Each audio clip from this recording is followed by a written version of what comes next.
అందరికీ నమస్కారము.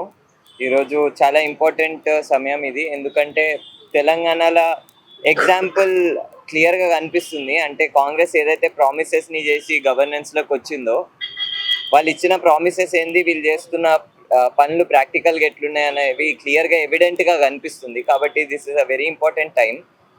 ముందు సేవ్ మూసీ మూవ్‌మెంట్ తరపున మేము ఒక క్లారిటీని ఇవ్వాలని అనుకుంటున్నాము. ఎందుకంటే గతంలో ప్రెస్ మీట్ పెట్టి అసలు మూసీకి సంబంధించి మా స్టాండ్ ఏంది, మేము అనుకుంటున్న ఇంటెన్షన్ ఏంది, మేము బిలీవ్ చేస్తున్న ఫ్యాక్ట్స్ ఏంది, ఇవన్నీ విషయాలని ప్రజల ముందు పెట్టినప్పుడు, ప్రెస్ మీట్లో ఎక్స్ప్లెయిన్ చేసినప్పుడు ప్రభుత్వ ప్రభుత్వ పేజీలు ఏంటి, అవి సోషల్ మీడియా రూపంగా కానివ్వండి, లేకపోతే మిగతా పొలిటీషియన్స్ వాళ్ళ సైడ్ నుంచి గట్టిగా వినిపిస్తున్న అంశం ఏంటంటే, మేము అంత ఏంటి, ఏదో పొలిటికల్ పార్టీ నుంచి ఇన్ఫ్లుయెన్స్డ్, లేకపోతే ఏదో ఒక పొలిటికల్ పార్టీ పుష్ చేస్తుందన్న క్వశ్చనే, లేకపోతే అదే విషయం గట్టిగా వినిపిస్తుంది. ప్లస్ మాకు క్లారిటీ లేదు, లేకపోతే మేము ఏదైతే ఇంటెన్షన్తో ఉద్యమం చేస్తున్నామో డిమాండ్లలో క్లారిటీ లేదనే అంశం గట్టిగా వినిపిస్తుంది. కాబట్టి క్లియర్గా చెప్పాలని అనుకుంటున్నా. సేవ్ మూసీ మూవ్మెంట్ తరపున మరియు క్లైమేట్ ఫ్రంట్ తెలంగాణ తరపున మాకు ఒక క్లారిటీ ఉంది. తెలంగాణ ప్రజల భూములను, తెలంగాణ ప్రజల నీళ్లను, తెలంగాణ ప్రజల గాలిని, తెలంగాణ ప్రజల పర్యావరణాన్ని కాపాడుకోవాలన్న ఇంటెన్షన్తోనే మేము ఈ ఉద్యమాలని చేపట్టుతున్నాం. గతంలో దామగుండం ఉద్యమంలో మేమందరం పార్ట్ కావడానికి అవసరం ఏమొచ్చింది? దామగుండం అడవి అనేది మూసీ నదిలో ఇంపార్టెంట్ వాటర్ రిసోర్స్. దామగుండం అడవి అనంతగిరి కొండల్లో ఒక పెద్ద part, 2900 acres land Damagundam reserve forest అనేది. ఆ 2900 ఎకర్స్ ల్యాండ్ అనేది అనంతగిరి కొండల్లో పార్ట్. మీరు ఇప్పటికీ సర్చ్ చేయండి, ఎవరైనా జియోగ్రఫీ స్టూడెంట్ని అడగండి, లేకపోతే ఎక్స్పర్ట్ని అడగండి. Ananthagiri hills are the major water resource for Krishna river and Musi river. Musi ఇంకా కాంగ్నా నదులే కృష్ణా నదిని ఫామ్ చేస్తాయి. ఇవి 3 రాష్ట్రాలకి నీళ్ళని అందిస్తాయి. సో నేను చెప్పాలనుకుంటున్న విషయం ఏంటంటే, అనంతగిరి కొండల్లో అత్యంత ముఖ్యమైన వాటర్ క్యాచ్మెంట్ ఏరియా అయిన దామగుండం అడవిని ఒకవైపు మొత్తం డిఫారెస్ట్ చేస్తూ, ఇంకొక వైపు మూసీ సుందరీకరణ అని చెప్తున్నప్పుడు అసలు వాస్తవాలు ఏంది, సుందరీకరణ అంటే ఏంది వీళ్ళ ప్రకారము, అసలు మూసీ నదికి కావాల్సిన ఏంటి రివైవల్ ప్లాన్ ఏంటి అని తెలుసుకోవడం కోసము అనంతగిరి కొండల నుంచి వాడపల్లి వరకు, నల్గొండ వరకు మేము ఒక యాత్రను చేసిన దాని తర్వాత కేవలం మాట్లాడడమే కాదు, ఇందాక అంటున్నారు కదా అన్న వాళ్ళు, యూట్యూబర్లు లేకపోతే సోషల్ మీడియా స్టార్స్ కాదు, మీరు అసలైన సోషల్ మీడియా స్టార్స్. ప్రజల్లో కనపడకుండా, ప్రజల్లో తిరగకుండా, ప్రజలతో చర్చించకుండా పాలసీలు చేసే మీరు సోషల్ మీడియా స్టార్స్. మేము ఆన్ గ్రౌండ్లో ప్రజలతో చర్చించి, ప్రజల మధ్యలో తిరిగి మూసీ నదిలో పరివాహక ప్రాంతంలో అసలు పరిశీలన చేసిన వాళ్ళం మేము. మూసీ నది పరివాహక ప్రాంతంలో చాదర్ ఘాట్లో ప్రతి ఆదివారం అక్కడున్న చెత్తనెత్తి, అక్కడున్న బస్సీవాసులతో ప్రతి ఆదివారం చర్చించే వ్యక్తులం మేము. యువత అంటే మామూలు వ్యక్తులమేం కాదు. ఈరోజు ఒకవైపు తెలంగాణ యువత ఏమో బెట్టింగ్లు అంటుంటే, తెలంగాణ యువత ఏమో డ్రగ్స్లో ఉంటే, మా లాంటి సేవ్ మూసీ మూవ్మెంట్ లాంటి ఉద్యమాలు, క్లైమేట్ ఫ్రంట్ తెలంగాణ లాంటి ఉద్యమాలు, ఫ్రైడేస్ ఫర్ ఫ్యూచర్ లాంటి ఉద్యమాలు, మేము సామాజిక స్ఫూర్తితోని, సామాజిక అవగాహనతోని తెలంగాణ భవిష్యత్తును మార్చాలి, తెలంగాణ యువతను ఒక డైరెక్షన్లో తీసుకెళ్ళాలి అన్న ఇంటెన్షన్ తోటి యువతనందరినీ చైతన్యం చేస్తూ, వాళ్ళ హక్కుల గురించి వాళ్ళకి అవగాహన కల్పిస్తూ, అసలు మూసీ నది వాస్తవాలు ఏంది, మూసీ నదికి కావాల్సింది ఏంది అని మేము పనిచేస్తుంటే మమ్మల్ని ఈరోజు సోషల్ మీడియా, ఎక్కడి సోషల్ మీడియా చూడండి, మీరు మా సోషల్ మీడియా చూడండి తెలుస్తుంది. మేము ఎప్పుడు సోషల్ మీడియాలో చర్చించినా ఆన్ గ్రౌండ్ని మాట్లాడతాం. ఎప్పుడు సోషల్ మీడియాలో ఏది చెప్పినా అక్కడ మూసీ నది బస్తీవాసులతో చర్చిస్తాం, లేకపోతే మూసీ నదిలో క్లీనప్ డ్రైవ్ చేస్తున్నప్పుడు మేము వీడియోలు పెడతాం. కాబట్టి నేను ఒక క్లారిటీని ఇవ్వాలని అనుకుంటున్నా.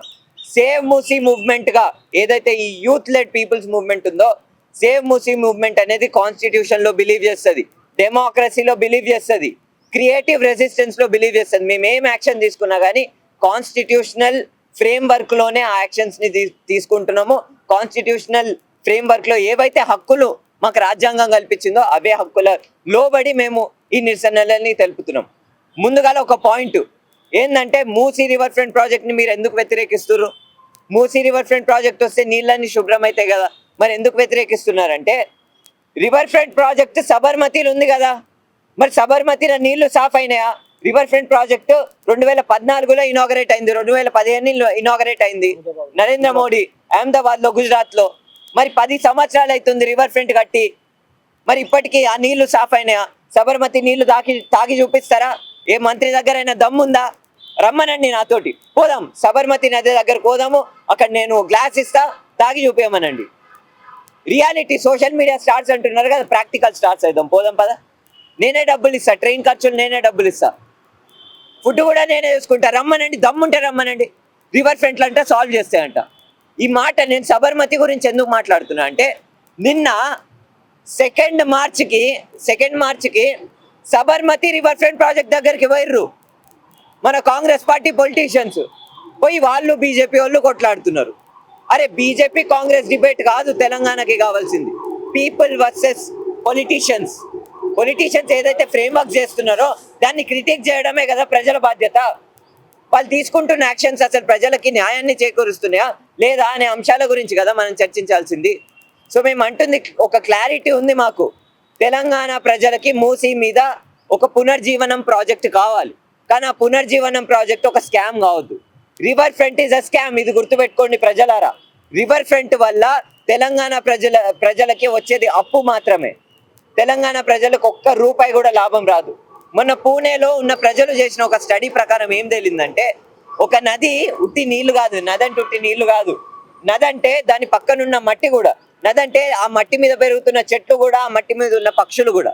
ఈ అంశం గురించి నేను ఎందుకు మాట్లాడుతున్నా అంటే, పూణేలో ఉన్న ప్రజలు చేసిన స్టడీ ప్రకారం తేలింది ఏంటంటే, పూణేలో ఉన్న మూలామూత నది ప్రతి సంవత్సరం 5,000 కోట్ల ఆదాయాన్ని అక్కడున్న గవర్నమెంట్కి క్రియేట్ చేస్తుంది. 5,000 కోట్ల రెవెన్యూని ఒక నది క్రియేట్ చేస్తుంది. మరి మన మూసీ నది పరివాహక ప్రాంతము కొన్ని వేల కోట్ల ఆదాయాన్ని ప్రతి సంవత్సరం జనరేట్ చేస్తుంది. ఎంత కాలుష్యం ఉన్నప్పటికీ అది ఒక డిఫరెంట్ ఈకాలజికల్ సిస్టమ్ సర్వీసెస్ అని అంటారు దాన్ని.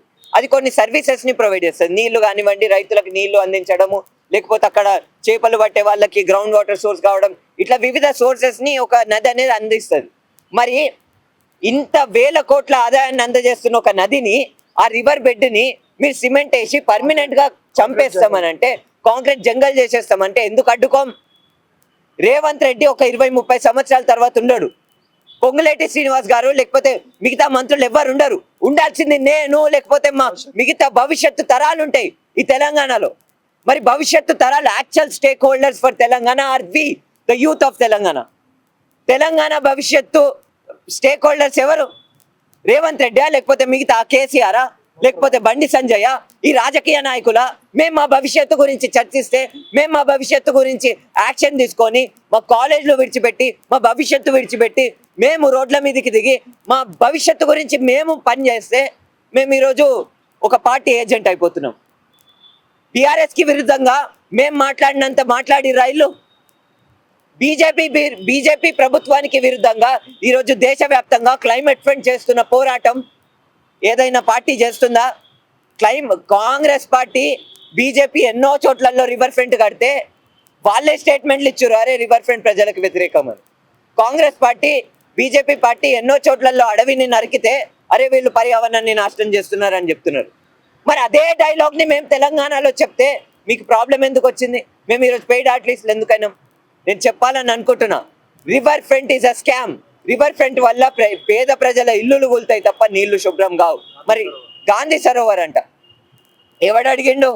గాంధీ సరోవర్ ఎవరు అడిగిండ్రు? అసలు గాంధీ స్టాచ్యూ ఎవరు అడిగిర్రు? తెలంగాణ ప్రజలారా గట్టిగా గుర్తుపెట్టుకోండి, గాంధీ గ్రాండ్ సన్, గాంధీ మనవడే తుషార్ గాంధీ. ఆయననే మొన్న చెప్పిండు, గాంధీ పేరు మీద ఈ మోసం చేయకండి, గాంధీ పేరు మీద పేదల ఇల్లులు కూల్చకండి అని గాంధీ మనవడే చెప్పిండు. ఈ స్టాచ్యూకి, ఈ గాంధీ సరోవర్ ప్రాజెక్ట్కి, మూసీ రివర్ ఫ్రంట్ ప్రాజెక్ట్కి గాంధీ మనవడే వ్యతిరేకంగా ఉన్నాడు. ఇది గుర్తుపెట్టుకోండి ప్రజలారా. కాంగ్రెస్ ప్రభుత్వము మూసీ పేరు మీద మీ అందరికీ మోసం చేస్తుంది, మూసీ పేరు మీద తెలంగాణ యువతకి మోసం చేస్తుంది, ఆర్థికంగా మనందరినీ దోపిడీ చేస్తుంది. ఇది గుర్తుపెట్టుకోండి.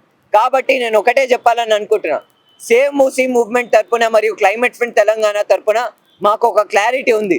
రివర్ ఫ్రంట్ని అడ్డుకుంటున్నామంటే దానికి ఒకటే రీజన్, రివర్ ఫ్రంట్ వల్ల తెలంగాణ ప్రజలకు ఎటువంటి లాభం కాదు, నీళ్లు శుభ్రం కావు, పర్యావరణాన్ని ఏ విధంగా రక్షించలేము, పర్యావరణం ఇంకా మొత్తంకే నాశనం అయిపోతుంది.